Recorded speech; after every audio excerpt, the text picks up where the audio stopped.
The courthouse smelled of old wood and broken promises. I stood in the marble hallway, my arms aching from the weight of the carrier where my 3-month-old daughter slept, oblivious to the world that was about to shatter around us. The fluorescent lights buzzed overhead, harsh and unforgiving, casting shadows that made everyone look like ghosts. My reflection in the polished floor showed a woman I barely recognized. Hollow-eyed, thinner than I'd ever been, wearing a clearance-rack dress that hung loose on my frame. I'd tried to look presentable, to have some dignity for this moment, but exhaustion had won. It always did these days. The baby stirred, making those small sounds that meant she'd wake soon, hungry and demanding in the way only infants could be. I swayed automatically, a motion that had become as natural as breathing. 3 months of sleepless nights, of doing this alone, of watching my bank account dwindle to almost nothing. 3 months since I'd discovered the truth about Marco, my husband, the man I'd loved with everything I had, the man who'd promised me forever and given me exactly 3 years before discarding me like trash. Room 304, Family Court Division. The numbers swam in my vision as I approached the heavy oak door. Through the small window, I could see him already sitting inside with his lawyer, a man in an expensive suit who probably cost more per hour than I made in a week at the diner. Marco looked good. He always looked good. Dark hair, perfectly styled, suit that probably cost more than my rent, that easy smile he'd given me on our first date, back when I'd believed in fairy tales. And next to him, draped over him like expensive perfume, was her, Valentina Corso. I'd seen her pictures on social media, had tortured myself scrolling through images of them together at restaurants I could never afford, parties in penthouses I'd never visit. She was everything I wasn't, polished, elegant, with that effortless beauty that came from money and time, and never having to worry about choosing between diapers and groceries. Her red dress probably cost more than my car. Her laugh, even muffled through the door, sounded like champagne bubbles. My hand shook as I reached for the handle. This was it. The end of everything I'd built my life around. The death of every dream I'd had since I was 16, and Marco had walked into the convenience store where I worked, buying cigarettes and giving me a smile that made my heart forget how to beat properly. I pushed open the door. The room fell silent. Marco's laugh died mid-sound, his face going slack in a way I'd never seen before. Valentina's smile froze, her eyes dropping to the carrier in my arms, then back to Marco, confusion flickering across her perfect features. "Sorry I'm late," I said, my voice steadier than I felt. Traffic was bad. That was a lie. I'd been sitting in my car in the parking lot for 20 minutes, trying to gather the courage to walk in here, trying to prepare myself to sign the papers that would legally erase the biggest mistake of my life. The judge, a tired-looking woman in her 50s with gray streaking her dark hair, glanced up from her paperwork, her expression softening when she saw the baby. "Mrs. DeLuca, please take a seat." Mrs. DeLuca, not for much longer. I moved toward the empty chair on the opposite side of the table from Marco and his lawyer, my daughter's carrier bumping against my hip. The baby chose that moment to wake, her face scrunching up in that way that meant she'd start crying soon. I set the carrier down carefully, my fingers fumbling with the straps to pull her out before she could work herself into a full wail. "You brought a baby to divorce proceedings?" Marco's lawyer, Mr. Patterson, I remembered, looked affronted, as if I'd committed some grave breach of etiquette. "She's 3 months old," I said, settling my daughter against my shoulder, feeling her root against my neck, looking for food. "I can't exactly leave her at home alone." Marco hadn't moved. He was staring at me. No, at the baby, with an expression I couldn't read. His face had gone pale beneath his tan, and his hands, I noticed, were gripping the edge of the table so hard his knuckles had gone white. "Marco." Valentina's voice was sharp, pitched low but audible in the small room. "What is this?" He didn't answer her. His eyes, those dark eyes I'd once loved more than anything, were fixed on my daughter's face, on the small hand that had escaped her blanket and was waving in the air. The judge cleared her throat. "Shall we proceed? I have the dissolution of marriage petition filed by Mr. DeLuca 3 months ago. Both parties have waived the waiting period and agreed to an uncontested divorce with separate property." "When was she born?" Marco's voice cut through the judge's words like a knife through silk. It was rough, raw in a way I'd never heard it before. I looked at him directly for the first time since entering the room. February 14th, Valentine's Day. Ironic, isn't it? 3 months ago. His voice was flat now, emotionless. I filed for divorce 3 months ago. Yes. I shifted the baby to my other shoulder, trying to soothe her growing fussiness. I got the papers in the hospital. You have excellent timing. Valentina's perfectly manicured hand landed on Marco's arm. Marco, what is she talking about? Who is this woman? His wife, I supplied helpfully, meeting her shocked gaze. Well, for another few minutes at least. Gianna DeLuca. Though I'll be going back to Moretti after this. I paused, then added, and this is Lucia, his daughter. The silence that followed was so complete. I could hear the clock on the wall ticking, could hear someone walking past in the hallway outside, could hear my own heartbeat thundering in my ears. Marco stood up so abruptly, his chair scraped against the floor with a sound like a scream. That's not... You can't... Can't what? Something hot and bitter rose in my throat, months of pain and anger and exhaustion bubbling up all at once. Can't prove she's yours? I have the DNA test in my bag if you want to see it. Can't believe you'd have a child with me? Why not? We were married, Marco. We had sex. This is what happens. You told me you were on birth control. His voice was accusatory now, and I saw Valentina flinch beside him. I was. My daughter started to cry in earnest now, her small face turning red. I stood, bouncing her automatically, years of maternal instinct packed into 3 short months. 99% effective isn't 100%. Congratulations. You're in the lucky 1%. The judge was watching this exchange with the weariness of someone who'd seen too many families implode in this room. Perhaps we should take a short recess. No. I surprised myself with the firmness in my voice. No, let's just get this over with. He wants a divorce. I'm here to give him one. I don't want anything from him. No alimony, no child support, nothing. He can sign away his parental rights while we're at it. We'll be fine on our own. That was a lie, too. I had $300 in my checking account. I was 2 months behind on rent, and my car was making a sound that promised an expensive repair I couldn't afford. But I'd figure it out. I always did. Gianna! Marco started, but I cut him off. Don't say my name like that. Don't look at me like I'm the one who did something wrong here. My voice cracked, and I hated myself for it, hated the tears that were threatening to fall. You want to know when I found out I was pregnant? 3 days after I found the messages on your phone. 3 days after I discovered you'd been sleeping with her for 6 months while I was planning our future, picking out baby names for children I thought we'd have together someday. I saw Valentina's face go white, saw her hand slip from Marco's arm. I found out I was pregnant on the same day I found out my marriage was a lie. I continued, the words pouring out now like blood from a wound. And you know what the worst part was? For about 5 minutes I was happy. For 5 stupid, naive minutes, I thought maybe a baby would fix everything. Maybe you'd come home and love me again. The baby was screaming now, her cries echoing off the walls.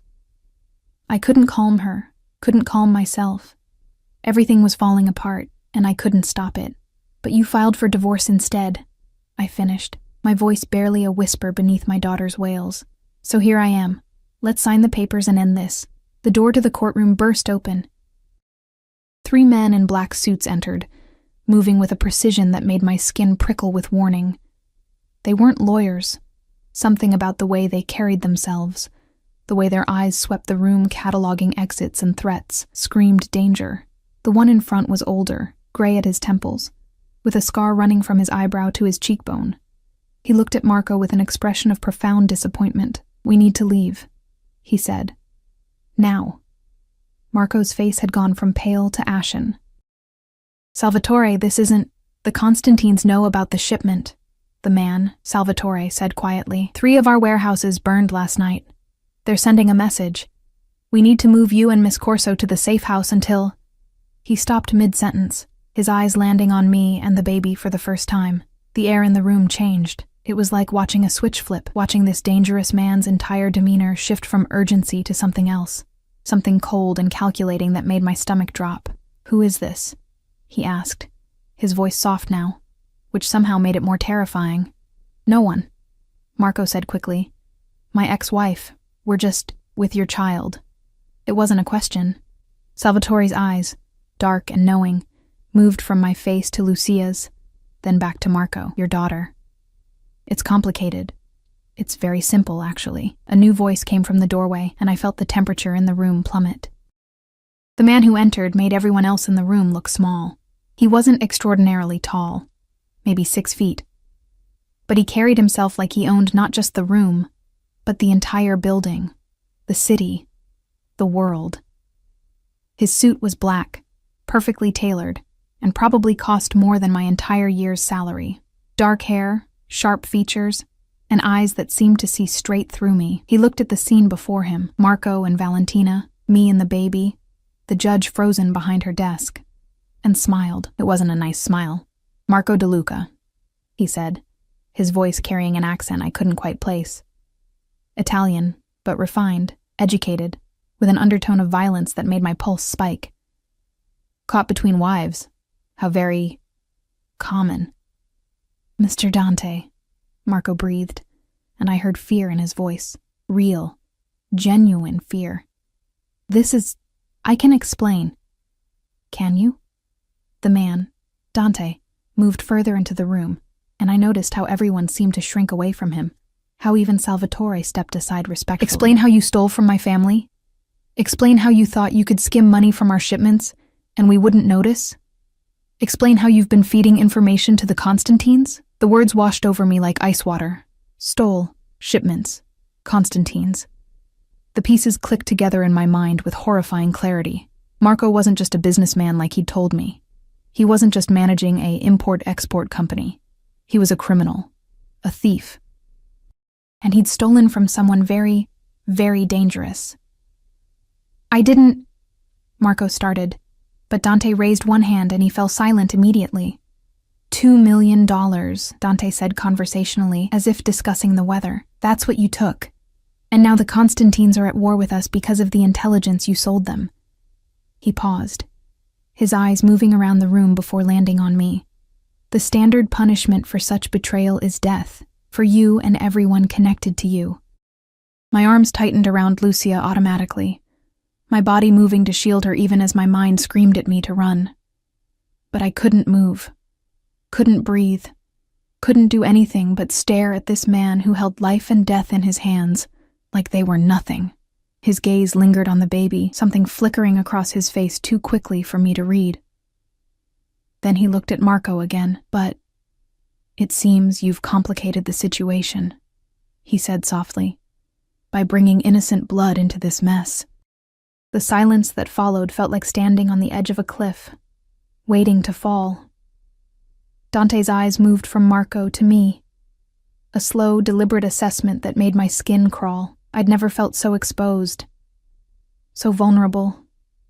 My daughter had finally quieted against my shoulder, her small body warm and trusting, completely unaware that we'd just walked into something far more dangerous than a simple divorce. "Mrs. De Luca."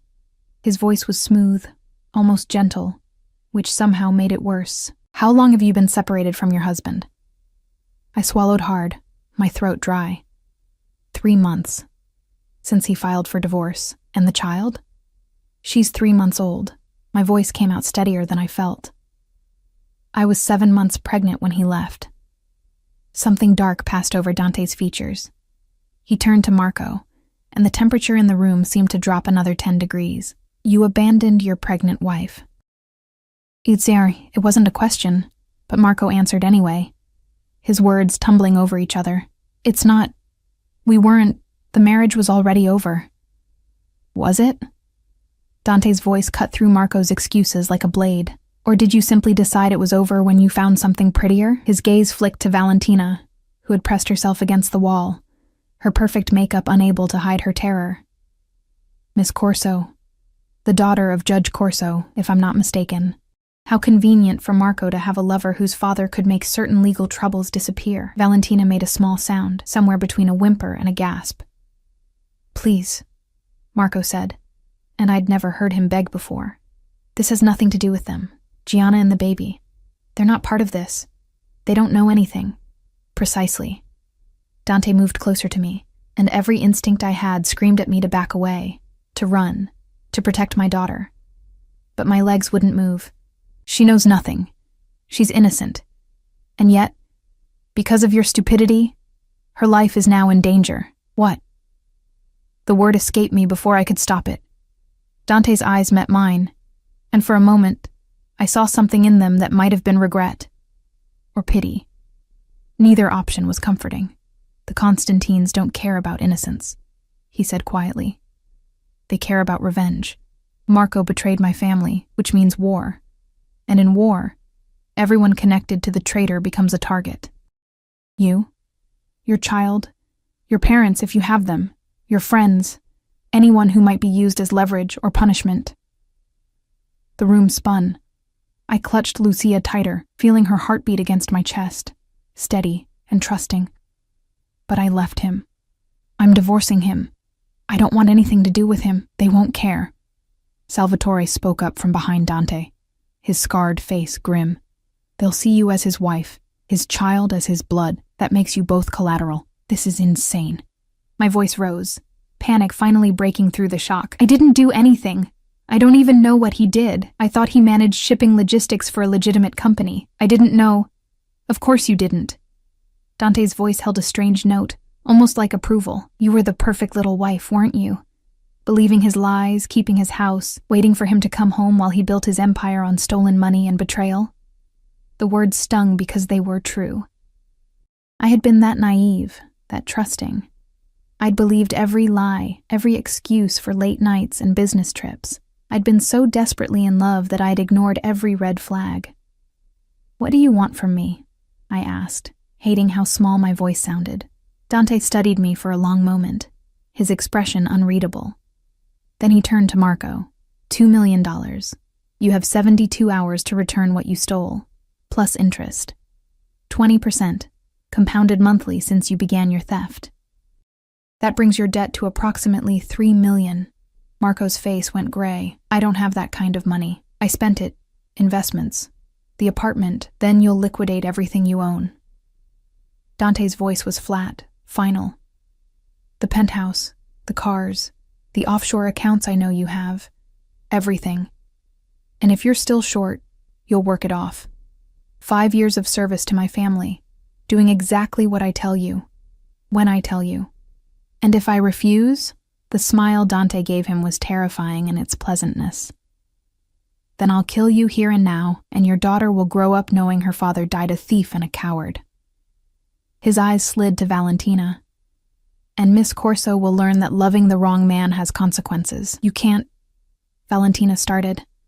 But Salvatore moved toward her and she fell silent, pressing harder against the wall. I can do whatever I want, Dante said mildly. That's what power means, Miss Corso. Something you'll understand soon enough, since you're now part of this mess, too. He turned back to me, and I saw him really look at my daughter for the first time. Lucia had fallen asleep again, her small fist curled against my collarbone, completely peaceful. Something crossed Dante's face. Surprise, maybe, or something softer that disappeared too quickly to name. How old did you say she was? 3 months. I couldn't keep the protective edge from my voice. 12 weeks, exactly. And you've been alone this entire time? No help from Marco? No support? I lifted my chin, finding some shred of pride in the wreckage of my life. I don't need his help. I have a job. I have an apartment. We're fine. Where do you work? The question was asked casually, but nothing about this man was casual. Every word felt like a test. Every answer a potential trap. Ruby's Diner on 5th Street, I said. I waitress. Night shifts mostly, so my neighbor can watch Lucia while she sleeps. And during the day? I sleep when she sleeps, when she lets me. I knew I sounded defensive, but I didn't care. I'm managing. Are you? His gaze moved over me, cataloging details I wished he couldn't see. The dark circles under my eyes, the way my clothes hung loose, the tremor in my hands from exhaustion and fear. You look like you haven't slept properly in months. When was the last time you ate a full meal? I eat. Another lie. I ate whatever was left over at the diner, whatever I could afford after paying for formula and diapers and the mounting stack of medical bills from Lucia's birth. Mr. Dante, the judge interjected, her voice carefully neutral. This is highly irregular. If you're planning to conduct business, perhaps... You'll wait, Dante said without looking at her. This concerns me now. The judge subsided immediately, and I realized with growing horror just how much power this man wielded. A judge, in her own courtroom, was afraid of him. I have a proposition for you, Mrs. DeLuca. Dante moved closer, close enough that I could smell his cologne. Expensive, subtle, something dark and woodsy that probably cost more than my rent. Your husband owes me $3 million and 5 years of his life. His mistress is now a liability that needs to be contained, and you and your daughter are targets for my enemies because of his stupidity. I don't see how that's a proposition, I said, my heart hammering. That sounds like a death sentence. It would be if I were a cruel man. His lips curved slightly, but I believe in justice, Mrs. DeLuca, in balance. Marco created this mess, and Marco will pay for it. But you and your child, you're innocent. You deserve protection. Protection from who? From you? From everyone. He gestured to Salvatore. My enemies are now your enemies, whether you like it or not. The Constantines have eyes everywhere. They already know Marco has a wife and child. My sources confirm they've been watching this courthouse, waiting for him to appear. You walked in here publicly with his daughter. They saw you. Ice flooded my veins. You're saying they'll come after us? I'm saying they're probably planning it right now. Dante's voice was matter of fact, as if discussing something mundane. They'll wait until you leave, follow you home, and then they'll take you. Use you as leverage against Marco, against me, and when they're done with you, he let the sentence hang, unfinished. My arms tightened around Lucia until she stirred, making a small sound of protest. What do you want from me? I want to protect you, he said it simply, as if it was obvious. I want to move you somewhere safe, somewhere the Constantines can't reach you. I want to give you resources, money, security, everything you need to raise your daughter without fear. Why? The question burst out of me. Why would you do that? You don't know me. You don't owe me anything. Because you're innocent.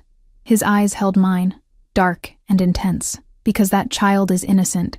And because I have a code, Mrs. DeLuca. I punish the guilty and protect the innocent. Always. There's a catch. There had to be. Men like him didn't offer help without expecting something in return. There is. He didn't deny it. You'll live in one of my properties, under my protection. You'll follow the security protocols my people set. You'll accept my help, my money, my guards, and in return, you'll be safe. That's it? I just let you control my life? I prefer the term protect. His voice was dry. But yes, essentially, for as long as the threat exists, and Mrs. DeLuca, I need you to understand, with the Constantines, that threat could be years. They hold grudges the way other people hold memories. I looked at Marco, at the man I'd loved, the man who'd destroyed everything. He wouldn't meet my eyes. Valentina was crying silently, mascara tracking down her perfect face. The judge sat frozen behind her desk, a spectator to her own courtroom being taken over. And if I refuse? I asked, turning back to Dante. Then I'll have Salvatore escort you to your car, and you'll drive away from here. His voice was gentle, which somehow made the words worse. And sometime in the next few days, the Constantines will find you. And I'll read about it in the newspaper. Young mother and infant found dead. Tragic murder-suicide, the police will say, though we'll both know the truth. You're threatening me. I'm telling you the reality of the situation your husband created. Dante's voice hardened slightly. I didn't make this world, Mrs. DeLuca. I just survive in it. And I'm offering you the same chance. Lucia began to fuss again, her small face scrunching up. She was hungry, I could tell. It had been almost 3 hours since her last feeding. My breasts ached, milk beginning to let down at her sounds. Everything felt surreal. Standing in this courtroom, holding my daughter, discussing my life like it was a business transaction with a man who could order my death as easily as ordering coffee. How do I know you won't hurt us? I asked quietly. How do I know this isn't just another cage? Something flickered across Dante's face, too quick to read. You don't. You'll have to trust me. Trust a mob boss? The words escaped before I could stop them, and I saw Salvatore tense, saw Marco close his eyes in despair. But Dante laughed. It was a short, sharp sound, but genuine. Smart girl. You shouldn't trust me. You shouldn't trust anyone in this world. His expression sobered. But I'm the only option you have that ends with you and your daughter alive. So I suggest you take it. The clock on the wall ticked loudly in the silence. Lucia's fussing grew more insistent. My whole body ached with exhaustion and fear and the weight of a decision I never should have had to make. Fine, I heard myself say. I'll accept your protection. Gianna, no, Marco started. But I cut him off with a look. You don't get to have an opinion anymore, I said coldly. You did this. You brought this into our lives. You destroyed everything. And now I have to clean up your mess. I turned to Dante. When do we leave? Now. He gestured to Salvatore. My men will take you to your apartment. You'll pack what you need, quickly, and then we'll move you to a secure location. I have to work tonight. My shift starts at 6. You don't work at Ruby's diner anymore, Dante said firmly. You don't work anywhere. Your only job now is to stay alive and raise your daughter. I'll handle everything else. But I can't just... The rent, my neighbor, my things will all be taken care of. His voice brooked no argument. Salvatore will handle the logistics. You just need to pack clothes, personal items, anything important. We leave in 1 hour. It was happening too fast. Everything was spinning out of control, and I couldn't catch my breath. Couldn't think. The divorce. We'll wait, Dante said. Right now, your legal marital status is the least of your concerns. He was right. God help me. He was right. I looked at the judge, who nodded slowly, seeming almost relieved to have this chaos removed from her courtroom. What about Marco? I couldn't help asking. And her? Marco will be coming with us, Dante said, his voice cooling. He has work to do, debts to pay. As for Miss Corso, he looked at Valentina with something like distaste. She's compromised now, too. The Constantines know about her, know she was involved with Marco. She'll need protection as well, though she'll be housed separately. Lucky me, I muttered, then immediately regretted the bitterness in my voice. But Dante smiled slightly, a real smile this time. Indeed. Lucky you, inheriting your husband's debts and his enemies all in one morning. He glanced at his watch. Expensive, gold, probably worth more than my car. We're wasting time. Salvatore, take Mrs. DeLuca and the child to the vehicle. I'll handle things here. Salvatore moved toward me, his scarred face not unkind. Come with me, signora. I'll keep you safe. I stood on shaking legs, adjusting Lucia in my arms. She was crying now, really crying. Hunger making her frantic. I need to feed her soon. There's a bottle in the car, Salvatore said. We anticipated you might need supplies. They'd been watching me, planning this.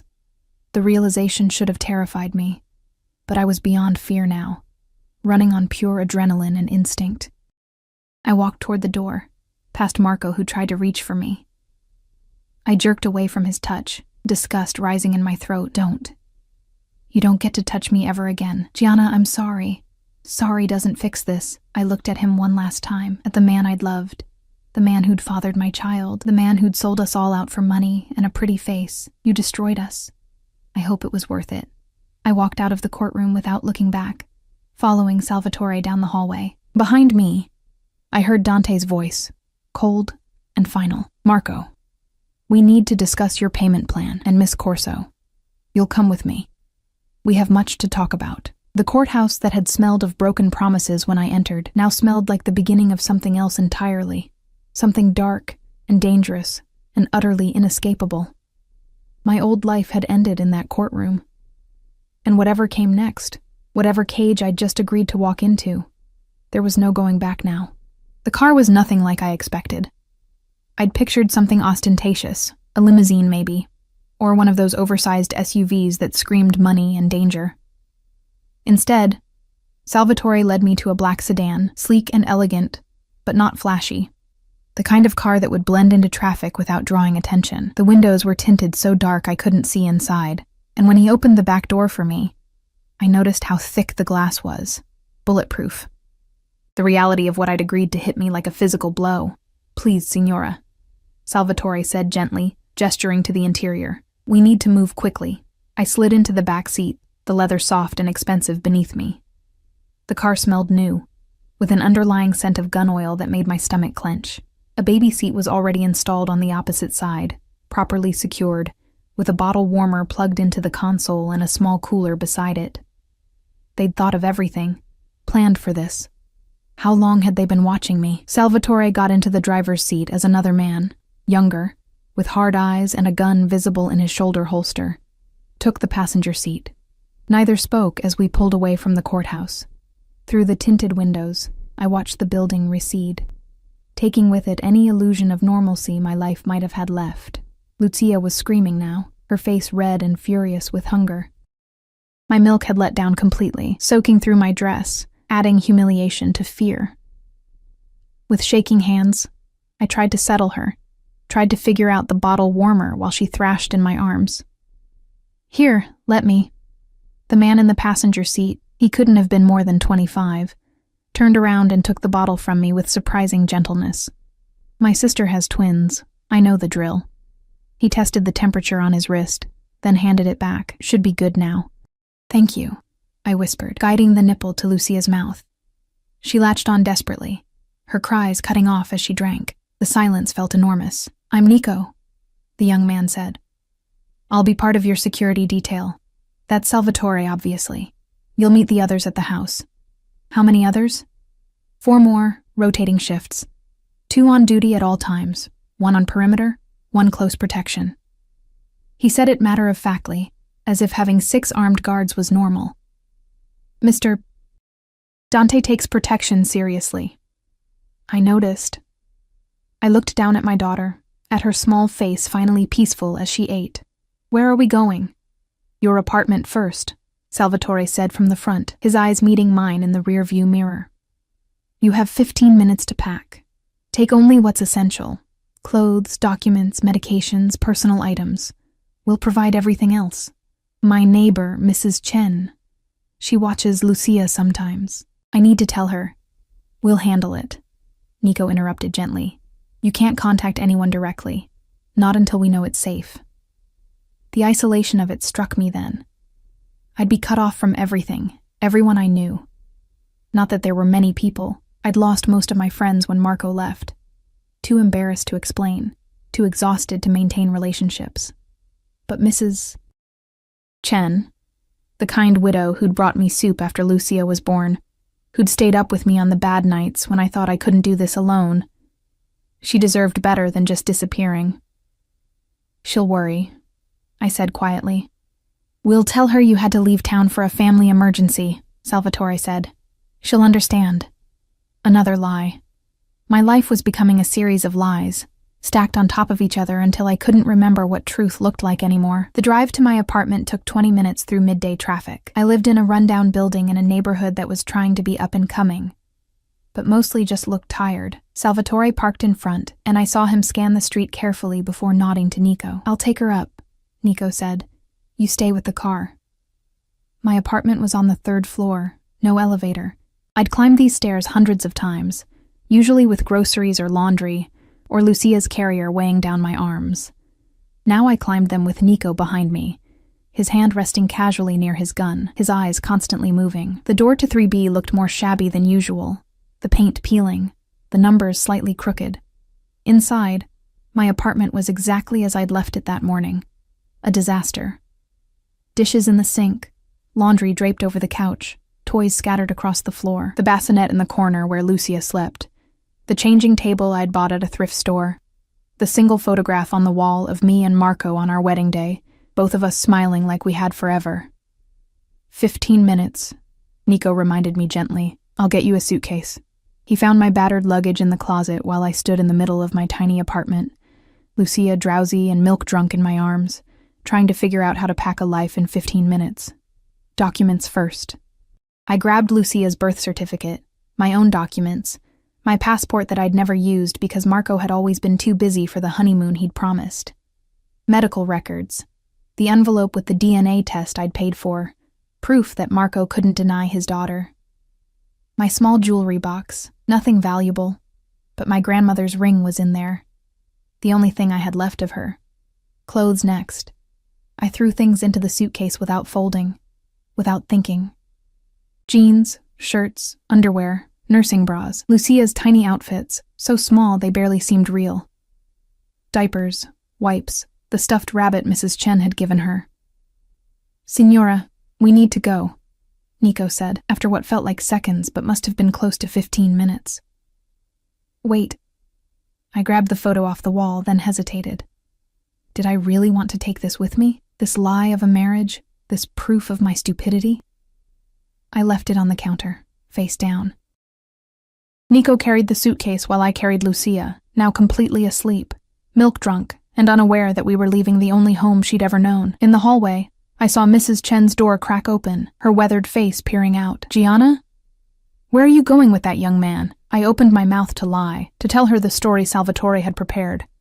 But the words stuck in my throat. She'd been so kind to me, so patient with my midnight knocking when I was desperate and didn't know how to make Lucia stop crying. "Family emergency," I managed. "I have to go out of town for a while." Her eyes, sharp despite her age, moved from me to Nico to the gun barely concealed under his jacket. Understanding flickered across her face, and fear. "You take care of yourself," she said quietly. "And that baby. You hear me?" "I will." My voice cracked. "Thank you. For everything." She nodded once and closed her door. I heard the locks engage, multiple bolts sliding home. She knew. Somehow she knew this wasn't a family emergency, that I was in trouble, and she was protecting herself the only way she could. The drive from my apartment took us out of the city, into suburbs I'd never visited. Then further, into neighborhoods where the houses got progressively larger, the walls progressively higher. We drove for almost an hour, and with each passing mile, I felt my old life falling further away. Finally, Salvatore turned onto a private road, stopping at a gate that looked like it belonged to a fortress. Cameras everywhere, intercom system, walls topped with something that might have been decorative ironwork, but looked suspiciously like security measures. The gate opened silently, and we drove through into what looked like another world. The house, no, the estate, was enormous. 3 stories of stone and glass, surrounded by manicured gardens and what looked like a small forest for privacy. Other buildings dotted the property, a guest house maybe, a garage large enough for a dozen cars, something that might have been a security station. "Welcome to your new home, Signora," Salvatore said, pulling up to the main entrance. The door opened before we could knock, and a woman in her 50s appeared, elegant, composed, with kind eyes that reminded me of my mother. "Mrs. DeLuca, welcome. I'm Elena, the house manager. Let me help you with the baby." She reached for Lucia with practiced ease, and I found myself handing over my daughter to this stranger, because my arms were shaking too badly to hold her safely. Elena cooed at Lucia, speaking softly in Italian, while Nico brought in my pathetic suitcase. The interior of the house was like something from a magazine. Marble floors, high ceilings, artwork that was probably worth more than I'd earned in my entire life.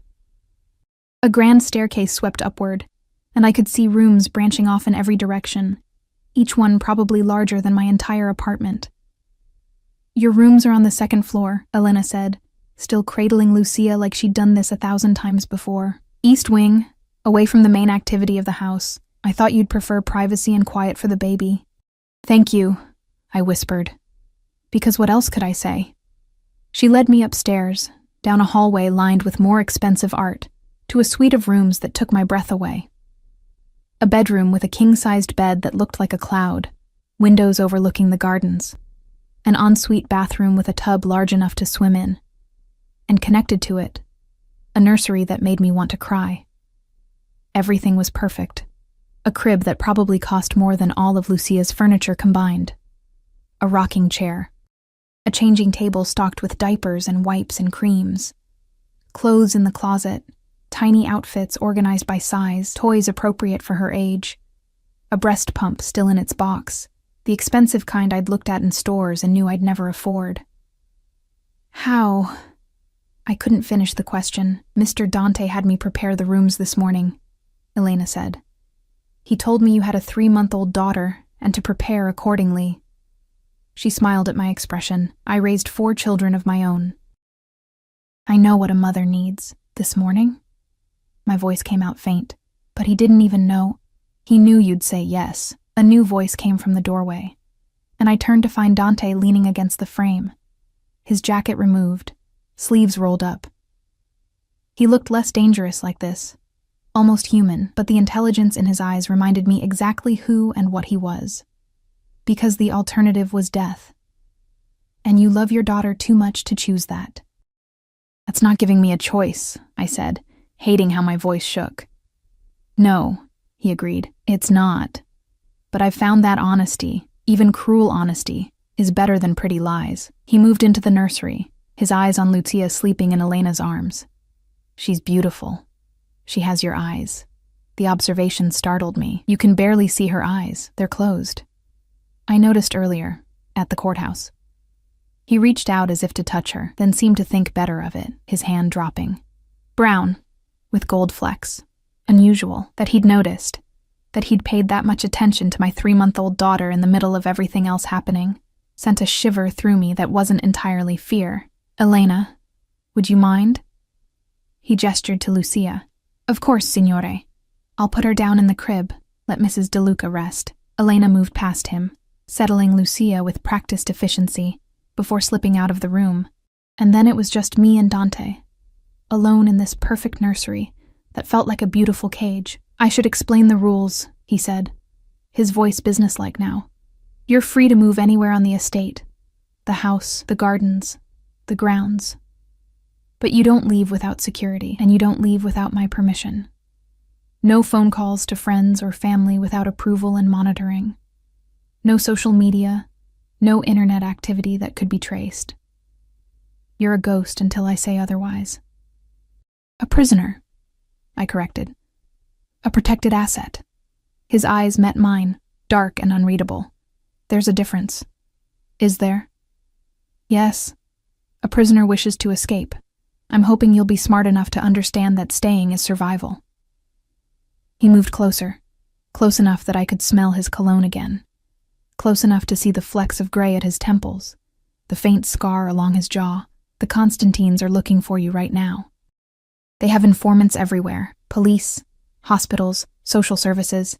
If they find you, they'll take you and your daughter, and they'll use you to hurt Marco, to hurt me, to send a message that betrayal has consequences.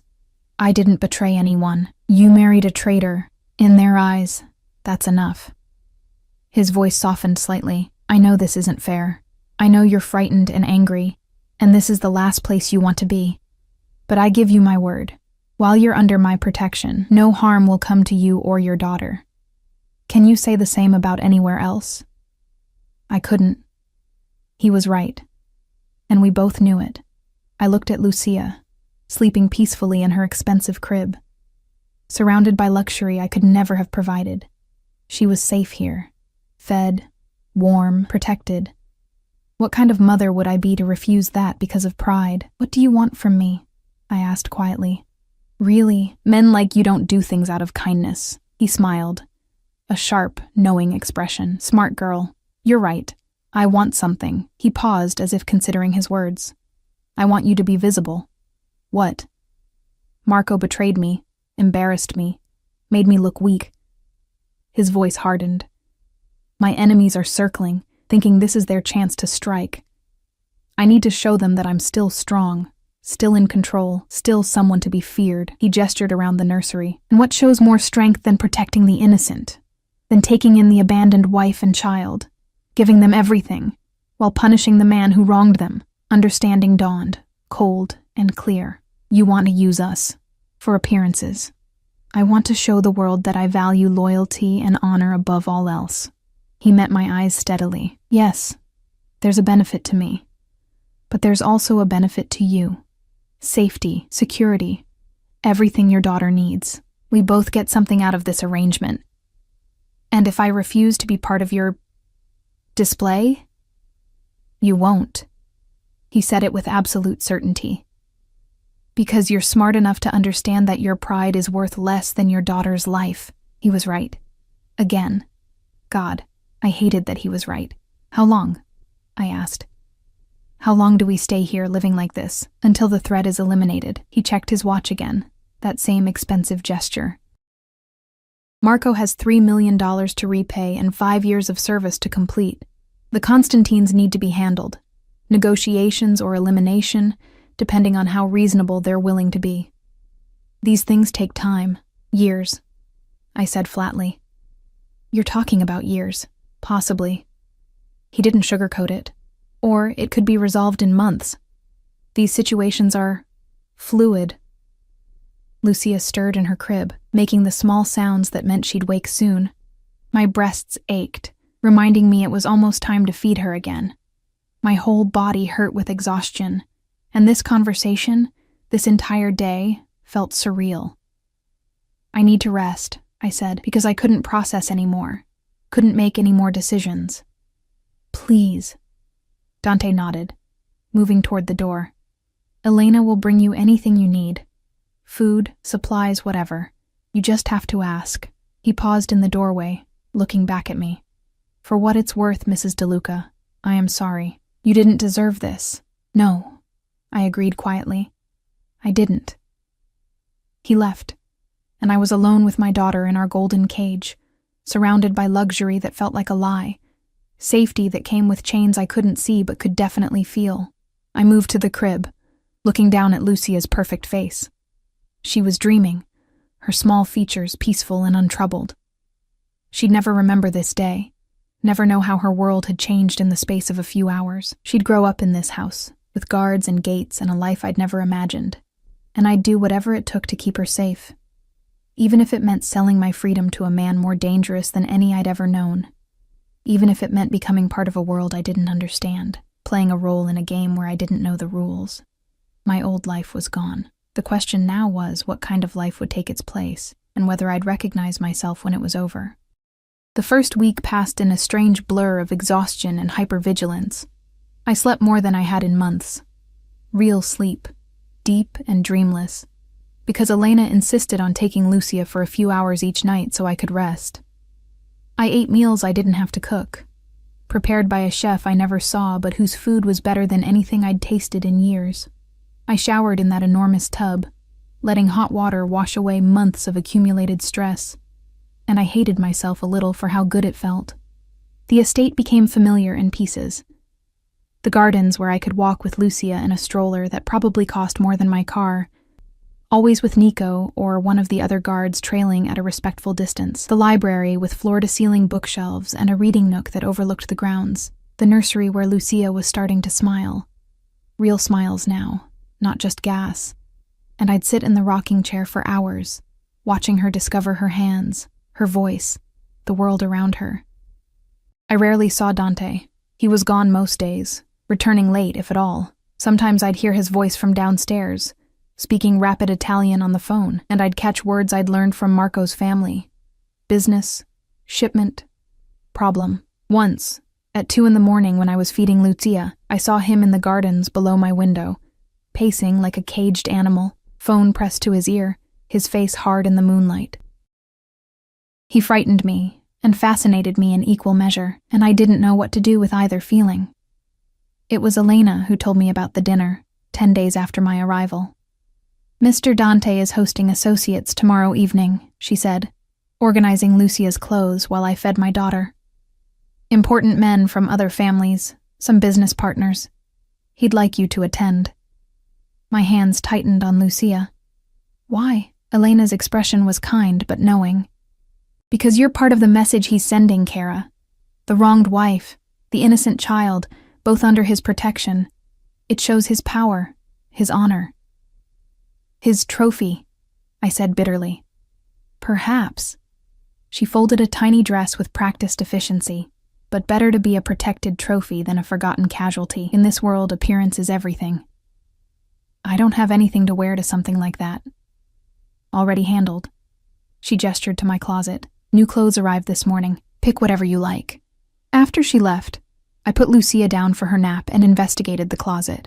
It had been stocked since I arrived with practical clothes, jeans, comfortable shirts, things suitable for a new mother. But now there were additions, dresses, elegant and expensive, in styles that would fit my post-pregnancy body without making me feel self-conscious. Shoes in my exact size, even jewelry, subtle but clearly real. I pulled out a midnight blue dress, holding it against myself in the mirror. The woman looking back was a stranger, better rested, better fed, wearing clothes that actually fit. But her eyes were still haunted, still lost. Who was I becoming in this place? The next evening, Elena came to help me get ready while Nico's sister, a sweet girl named Gabriella, watched Lucia. Elena styled my hair, applied makeup with a practiced hand, and when I finally looked in the mirror, I barely recognized myself. Beautiful, Elena pronounced. Mr. Dante will be pleased. I don't care about pleasing him, I said. But the words rang hollow even to my own ears. The dining room was on the first floor, a massive space with a table that could seat 20.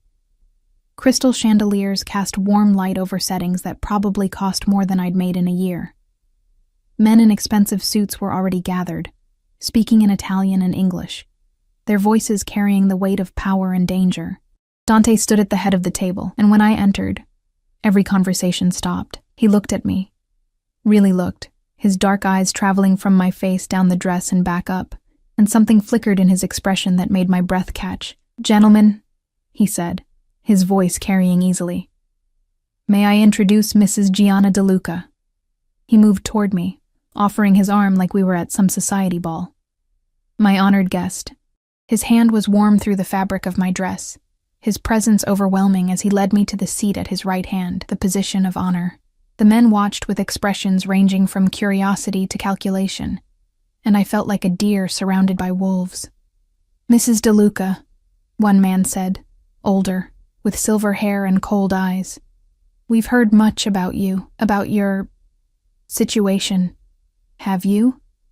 I kept my voice neutral, the way I'd learned to do with difficult customers at the diner. "Your husband's betrayal was quite spectacular," another added. $2 million. Such greed. $3 million, with interest. Dante corrected softly. "And he didn't just steal money. He sold information to our enemies. He endangered all of us. And yet you protect his wife and child." This from a younger man, maybe 40, with a scar running down his neck. Some might say that's weakness. The air in the room changed, tension crackling like electricity. I felt Dante go still beside me, felt the danger radiating from him like heat. "Some might say that," he agreed, his voice pleasant. "Those people would be wrong, protecting the innocent, punishing the guilty. That's not weakness. That's justice. That's honor."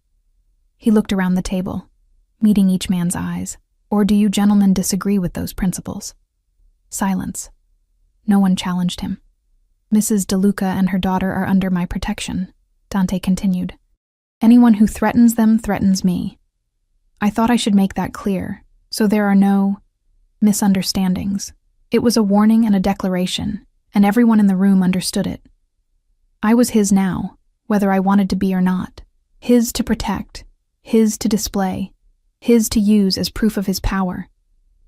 Dinner was served, course after course of food I couldn't taste. Conversations in multiple languages swirling around me. The men talked business in careful euphemisms, discussed territory and shipments and problems that needed handling. I sat silently, Dante's trophy, proof of his honor, while inside I felt myself disappearing piece by piece. Halfway through the meal, my phone, the new one Dante had given me, monitored and restricted, buzzed in my clutch. I shouldn't have checked it during dinner, but something made me look. A photo. Grainy, taken from a distance, but unmistakable.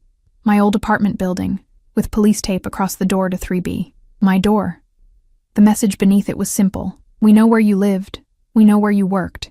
We're looking for you. Tell Mr. Dante the Constantines send their regards. The phone slipped from my nerveless fingers, clattering onto my plate. Dante's hand shot out, catching it before it could fall further, his eyes scanning the screen. His expression went hard, dangerous, and he stood abruptly. "Gentlemen, please excuse us for a moment." He pulled me to my feet, his hand firm on my elbow, and led me from the dining room into a smaller study. The moment the door closed, I broke. All the fear I'd been holding back, all the stress and terror and exhaustion crashed over me like a wave, and I couldn't breathe, couldn't think, could only see that photo of my apartment building, my home violated. "They found it," I gasped. "They know where I lived, and they know you're not there anymore." Dante's voice was calm, grounding. "Gianna, look at me." He'd never used my first name before. The sound of it in his accent made something in my chest tighten. "You're safe," he said firmly. "That apartment is empty. You're here, with me, where they can't reach you. Mrs. Chen is fine. Salvatore moved her to her daughter's house in New Jersey 3 days ago. She's safe." His hands came to my shoulders, steady and warm. "I knew they'd find the apartment. I planned for it." "You knew?" Anger cut through the fear. "You knew they'd do this? And you didn't tell me? Because you didn't need to know." His voice was harder now. "You needed to rest, to recover, to bond with your daughter. Knowing the Constantines were systematically searching for you would have only added stress you didn't need. That's not your decision to make." "Yes, it is."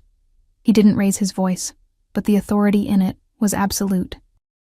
"You gave me that right when you agreed to my protection. I decide what threats you need to know about and when. That's what protection means, Gianna." I wanted to argue, to rage, to demand my autonomy back. But he was right. Again. If I'd known the Constantines were actively searching, I wouldn't have slept, wouldn't have eaten, would have driven myself into exhaustion worrying. He'd protected me from that, even if it meant lying by omission. "I hate this," I whispered. "I hate feeling powerless." "I know." Something softened in his expression, but powerless and alive is better than empowered and dead. A knock at the door interrupted us. Nico's voice came through. "Boss, we have a situation." Dante's jaw tightened. "What kind of situation?" "Marco. He's here, demanding to see his wife and daughter." My stomach dropped. "He can't. I don't want to see him."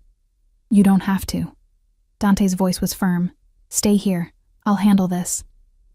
But I couldn't. Something in me, anger, maybe, or the need to finally confront the man who'd destroyed my life, made me follow Dante out of the study, through the house, to the main entrance where Marco stood between 2 guards, looking disheveled and desperate. "Gianna." He lurched toward me, but the guards held him back. "Thank God. I need to talk to you. I need to explain." "There's nothing to explain," I said, my voice cold.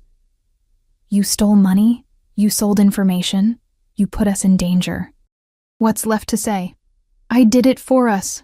His eyes were wild, pleading. "The money, I was going to invest it, turn it into something real. We could have had everything. We had everything," I interrupted. "We had a marriage, a home, a child on the way, and you threw it away for money and her.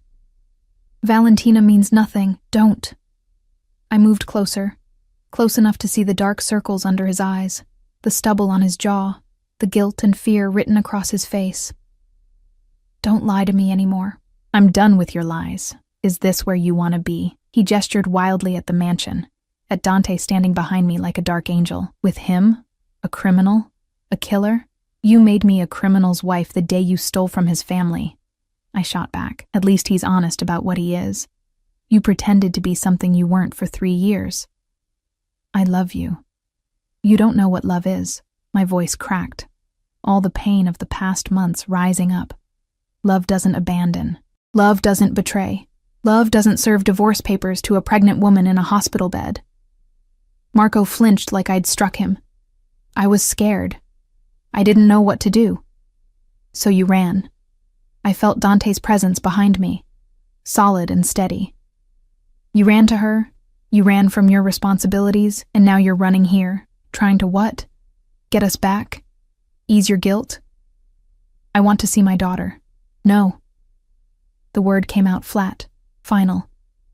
You signed away that right when you chose Valentina over us. She's my blood.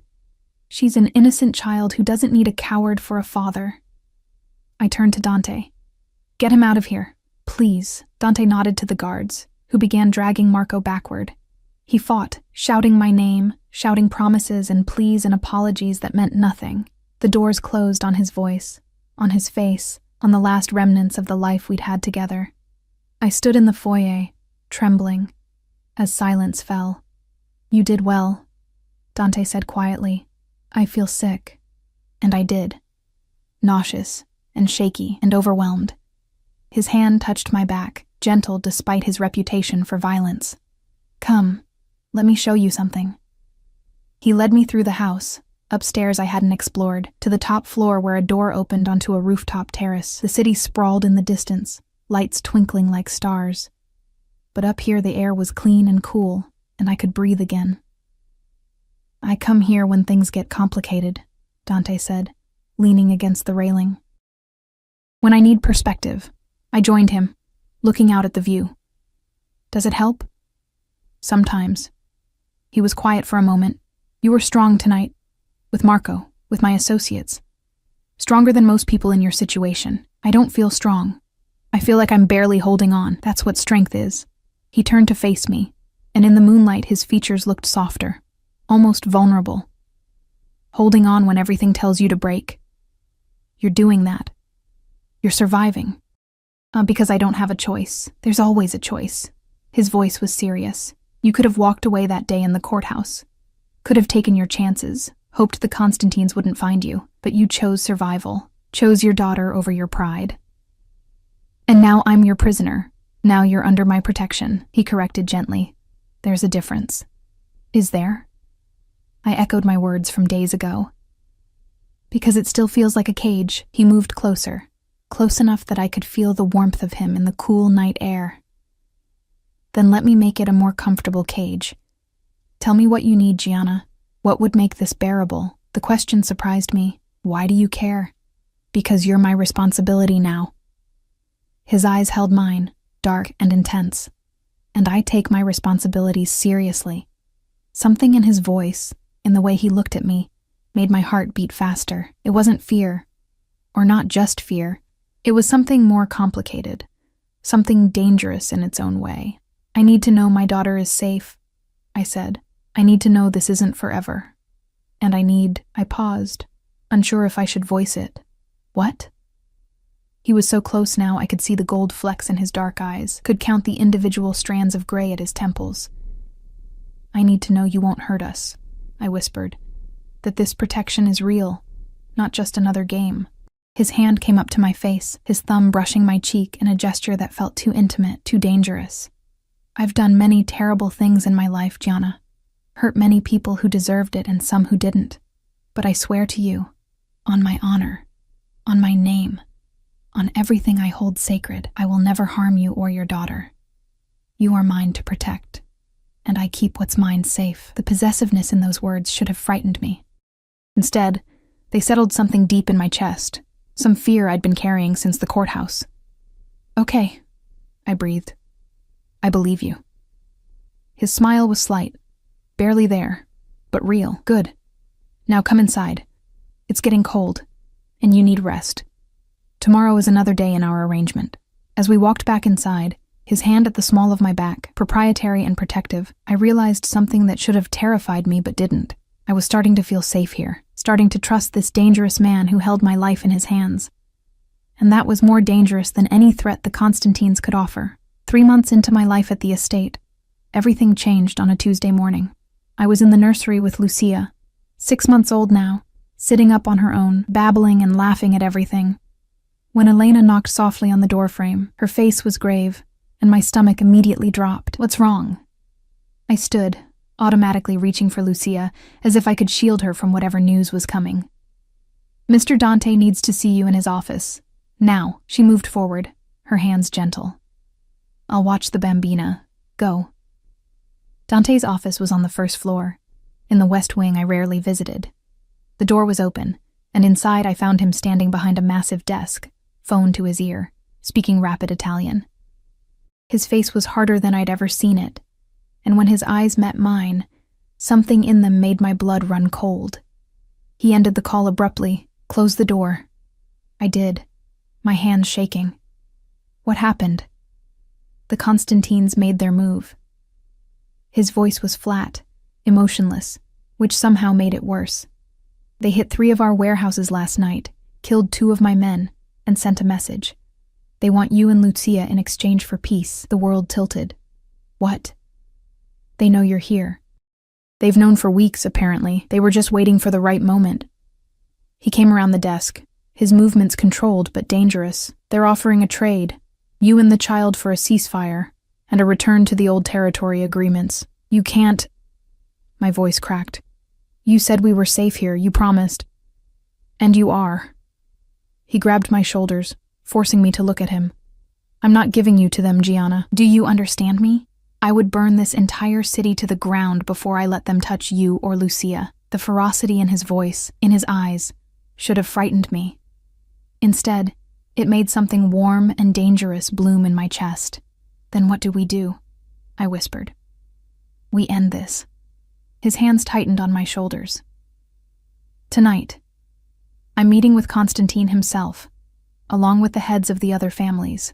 We're going to settle this once and for all. A meeting? That sounds like a trap. It is. His smile was sharp, predatory. But it's one I'm prepared for. I've spent 3 months planning for this moment, building alliances, gathering intelligence. The Constantines think they're strong, think they can demand whatever they want. They're wrong. He moved to a cabinet, pulling out a file folder thick with documents. Marco's been useful, actually, singing like a canary about every Constantine operation he knows about. Every dirty deal, every illegal shipment, every judge and cop on their payroll. I've been feeding this information to the FBI for weeks. When I walk into that meeting tonight, I'll have leverage they can't ignore, and if that doesn't work, his expression went cold. Then we go to war. And I will win, Gianna. I always win. I believed him. God help me, I believed him completely. I want you and Lucia moved to the safe room until this is over, he continued. It's reinforced, fully stocked with its own security system. Salvatore and Nico will be with you. If anything goes wrong, don't. I couldn't hear him plan for his own death. Don't talk like that. I have to. His hand came up to my face, cupping my cheek with surprising gentleness.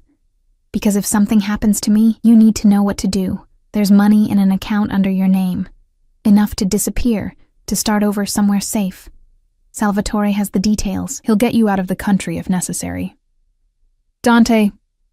His name came out broken, and I realized with shocking clarity that I didn't want him to leave, didn't want him to walk into danger, didn't want to lose this man who'd become something I couldn't quite define over the past 3 months. I'll come back, he said softly. I promise you, Gianna. I'll come back. Then he kissed me. It wasn't gentle or tentative. It was claiming, possessive, desperate. His hand fisting in my hair, his body pressing mine against the desk. I should have pushed him away, should have remembered that this was my protector, my captor, the man who held my fate in his hands. But instead, I kissed him back, pouring 3 months of confusion and fear and something that felt dangerously like trust into the contact. When he pulled back, we were both breathing hard. When this is over, he said, his voice rough. We're going to talk about this, about us. But right now, I need you to go to the safe room and stay there until I come for you. I nodded, unable to speak, and let him lead me from the office. The safe room was in the basement, accessed through a hidden panel in the wine cellar. It was larger than I expected, a small apartment really, with beds and a bathroom and enough supplies to last weeks. Lucia's portable crib was already set up, along with diapers and formula, and everything we might need. How long has this been here? I asked Salvatore as he settled us in. Mr. Dante had it built the day after you arrived, he said. He's been planning for every contingency. Of course he had.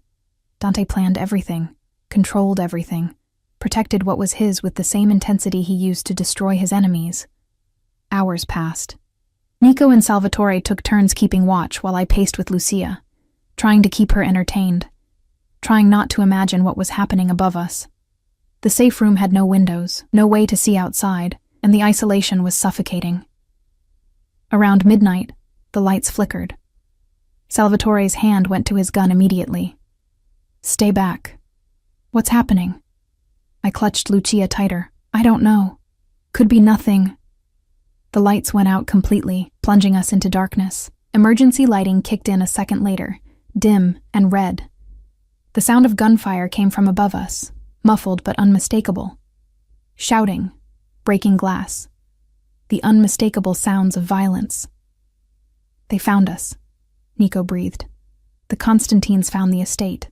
Salvatore was already moving, checking weapons, speaking urgently into his radio. "All units report. I repeat, all units report." Static answered him. "Shit. They've jammed our communications." More gunfire, closer now. The sound of the wine cellar door being blown off its hinges. "Get in the back room," Salvatore ordered, pushing me toward a smaller door I hadn't noticed. "Lock it from the inside. Don't open it for anyone except Mr. Dante or me.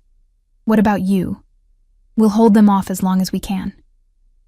Nico's young face was grim but determined. "Now go!"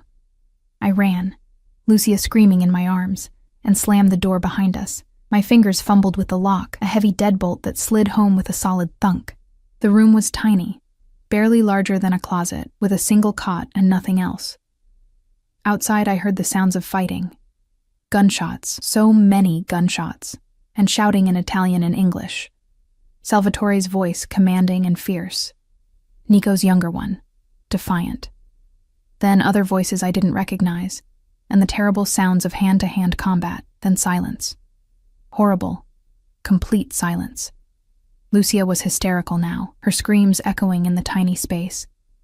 I tried to soothe her, tried to stay quiet, but she was 6 months old and terrified, and nothing I did could calm her. The door handle rattled. "Mrs. DeLuca." A voice I didn't recognize, smooth and cold. "We know you're in there. Open the door and we won't hurt the baby." I pressed myself against the far wall, my hand over Lucia's mouth to muffle her cries. She fought me, her small face red and furious, and I hated myself for it, but I couldn't let them hear her, couldn't let them know exactly where we were. "We can blow the door," the voice continued, "but that would be messy, dangerous for the child. You don't want that, do you?" A second voice, older. "Forget this. We don't have time. Dante's men are regrouping. We're not leaving without them. Constantine wants them both." The sound of something being placed against the door. The beep of a timer. They were going to blow it open. I looked around desperately for another exit, for anything that could save us, but there was nothing. Just walls and a cot, and the certainty that in seconds, men with guns would break through and take us or kill us or worse. Lucia screamed against my palm, and I whispered apologies into her hair, promised her I was sorry, so sorry, for everything, for marrying Marco, for being naive, for bringing her into this world of violence and danger. The explosion never came. Instead, the sound of gunfire erupted again, different this time. Closer, more controlled, and then a voice I recognized, rough with fury. "Where are they?" "Dante." "Safe room back section," Salvatore's voice answered, strained with pain. "Boss, we tried to hold them." "You did well. Nico?" "Alive. Barely." The door rattled again, but different this time. "Gianna, it's me. Open the door." I stumbled forward, my legs shaking so badly I almost fell, and fumbled with the lock. The door swung open, and there was Dante, blood splattered across his face and shirt, his eyes wild until they landed on me and Lucia. "Are you hurt?" He grabbed me, his hands running over my arms, my face checking for injuries. "Did they touch you?" "No, we're okay." I couldn't stop shaking. "Salvatore, Nico, we'll live." His jaw was tight. "The Constantines won't. Come on, we need to move. Now." He led us out of the safe room, stepping over bodies I tried not to look at. The wine cellar was destroyed, the beautiful bottles shattered and leaking red across the floor like blood. More bodies in the hallway. The house above was chaos, smoke and broken furniture and the sounds of his men securing the perimeter. Dante took us to his bedroom, a space I'd never seen before, masculine and austere, and locked the door behind us. He pulled out his phone, making calls in rapid Italian, while I sank onto the bed with Lucia, finally letting myself shake apart. When he finished, he came to kneel in front of me, his bloody hands gentle as they cupped my face. "It's over." "What?" "Constantine himself came for you. He thought he could end this by taking you directly." Dante's smile was terrifying. "He was wrong. He's dead. I killed him myself in the foyer. His sons are dead. His lieutenants are dead or in FBI custody based on the information Marco provided. The Constantine family is finished." I stared at him, trying to process.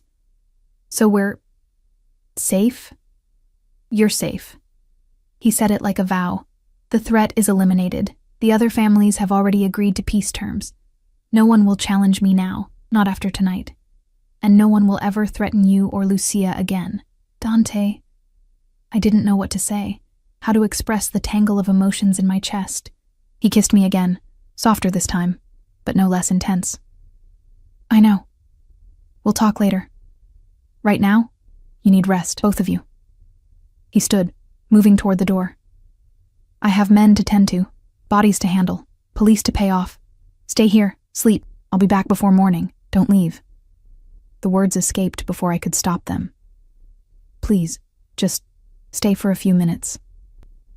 Something in his expression softened. He locked the door again and came back to the bed, sitting beside me. Lucia, exhausted from crying, had finally fallen asleep in my arms. He looked at her for a long moment, then at me. "I meant what I said earlier," he said quietly. "About us. About talking." "I know." My voice was barely a whisper. I think I need to say something first." "What?" "Thank you." I met his eyes. "For protecting us. For keeping your promise. For everything." His hand came up to brush a strand of hair from my face. "You don't need to thank me for doing what I should have done from the beginning." "What do you mean?" "I mean that somewhere in the past 3 months, you stopped being an obligation and became something else." He paused, as if choosing his words carefully. "Something important. Something I would kill for. Something I would die for." My heart stuttered. "Dante." "I'm not good at this," he continued. "At feelings. At vulnerability. I've spent my whole life being hard, being strong, being what this world requires.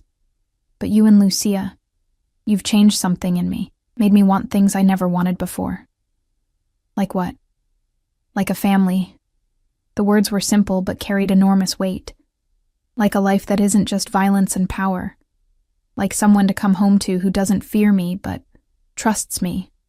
I do trust you." And I realized as I said it that it was true. Somewhere along the way, in this gilded cage, with this dangerous man, I'd found something I'd lost with Marco. The ability to trust, to believe, to hope. I shouldn't, but I do. He kissed me again, and this time it felt like a promise. When he pulled back, his eyes were serious. "I want you to stay, not as a prisoner, not as someone under protection, but because you choose to. I want to give you and Lucia the life you deserve. Safety, comfort, a future. But I need you to choose it. Choose me." "Dante, I'm still married. To a man who betrayed you, who's currently working off his debt in one of my warehouses." His voice was firm. "A man who will sign whatever divorce papers I put in front of him because he values his life more than his pride. That marriage is over, Gianna. It's been over since the moment he filed those papers. He was right. That marriage had died long before I ever walked into that courthouse. But starting something new, with this man, in this world. It was terrifying and exhilarating and completely insane. "I'm scared," I admitted.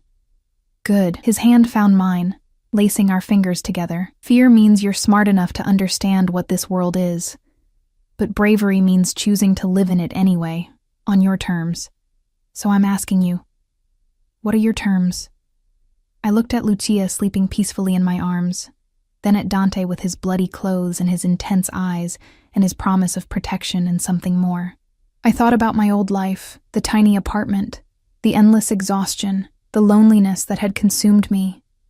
And I thought about the past 3 months, the safety, the rest, the way this dangerous man had become someone I looked forward to seeing, someone who made me feel seen and valued and protected. My terms, I said slowly, are that this is a partnership, not you controlling me, not me being your trophy or your obligation. We're partners, equals. His eyebrow rose. Equals? In my world? In our world, I corrected. If I'm staying, if I'm choosing this, then it has to be ours. Both of us, building something together. For a long moment, he just looked at me. Then he smiled, a real smile, warm and genuine and almost boyish. Partners, I can work with that. And Lucia comes first, always. Whatever we are, whatever we become, she's the priority. Agreed. His hand came up to touch her sleeping face, so gentle it made my throat tight. She deserves the world. We'll give it to her. And I need time, I continued. Time to figure out who I am now, what I want, what this all means. I'm not ready to jump into something new when I'm barely out of something old. Take all the time you need. His voice was serious. I'm not going anywhere, and neither are you, if I have anything to say about it. The possessiveness should have bothered me. Instead, it felt like coming home. 6 months later, I stood in a courthouse again. Different one this time. Different circumstances entirely. The judge signed the final divorce papers, and just like that, I was no longer Gianna DeLuca. I was Gianna Moretti again, free and legally unbound from the man who'd nearly destroyed me. Dante was waiting outside with Lucia, almost a year old now, toddling around with his hand holding hers, her laugh echoing through the hallway. When he saw me, he scooped her up and came to meet me, his eyes questioning. "It's done," I said. He kissed me right there in the courthouse hallway, deep and claiming, while Lucia giggled between us. "Good. Because I have something to ask you." "What?" He set Lucia down, her small hand clutching his finger for balance, and pulled a small box from his pocket. "I'm not good at traditional, and this probably breaks every rule about timing and appropriate relationship progression, but I know what I want. And I've learned that waiting for the perfect moment is pointless. The perfect moment is now, with you. With her." He opened the box. The ring inside was beautiful, a sapphire surrounded by diamonds, elegant and unique. "Marry me," he said. "Not because you have to, not because you're trapped or scared or have no other options. Marry me because you want to, because somewhere in this mess, we found something real. Because I love you, Gianna. I love you and Lucia both, and I want to build a life with you that's more than just protection and obligation." I looked at him, this dangerous man who'd become my safety, this killer who held my daughter with infinite gentleness, this crime boss who'd somehow become the most honest man I'd ever known.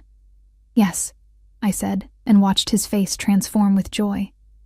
"Yes, I'll marry you." He slid the ring onto my finger, then kissed me again while Lucia babbled happily at our feet. Around us, people stared. Some scandalized, some amused, some understanding that they were witnessing something rare and precious. "I promise you," Dante said against my lips, "I will spend every day of my life making sure you never regret this choice."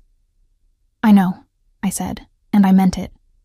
Because somewhere between that first courthouse and this one, between fear and trust, between captivity and choice, I'd found something I never expected. A real partnership, a real family, a real future. My old life had ended in violence and betrayal.